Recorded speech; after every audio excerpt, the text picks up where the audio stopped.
એ મને જણાઈ રહ્યું છે. આટલી મોટી સંખ્યામાં આપ લોકોએ અહીંયા હાજરી આપી ઉપસ્થિત મહેમાનોનું પણ સ્વાગત કરાવ્યું તે બદલ હું સૌનો આભાર માનું છું. હવે મને ભાષણ કરવામાં એટલો બધો રસ નથી, પણ આ ચૂંટણી જંગ છે એમાં કંઈક તો બોલવું જ પડે.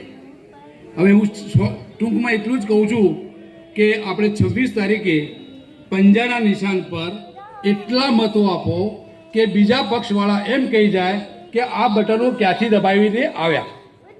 બીજી વાત એમ કહું છું કે ભૂતકાળને ભૂલી જવું, વર્તમાન સ્થિતિને ધ્યાનમાં રાખીને સારા ભવિષ્ય માટે ઉજ્જવળ તકો લઈને આપણે આગળની સરકારમાં સારી રજૂઆતો કરી શકીએ, સારી પ્રવચનો આપી શકીએ અને સારા કામો લાવી શકીએ.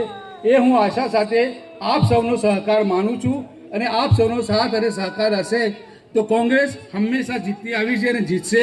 અને આગળ ચંદનજી સાહેબે અને ઇબ્રાહિમ કાકાએ જે વાત કરી કે જિલ્લા પંચાયત જો આપણી બનશે તો આગળની ચેન પણ મજબૂત બની જશે, એમાં કોઈ શંકા અને કુશંકા નથી.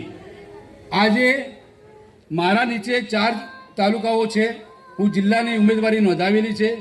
તાલુકા પંચાયતમાં આપણા ગામના નવજવાન ઉમેદવાર શાકીરભાઈના ધર્મપત્ની છે, વાધણા સીટ પર નઈમ ખાન પઠાણના ધર્મપત્ની છે, અને મેત્રાણા સીટ પર ફારૂકભાઈ છે, અને સહેસામાં રોહિતજીના ધર્મપત્ની છે. 3 લેડીઝો છે, એક જેન્ટ છે. બરાબર.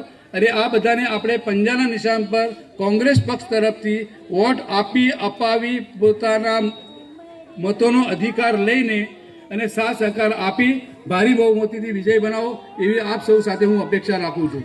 આટલું કહીને હું મારી ભાષાનો વિરામ મૂકું છું.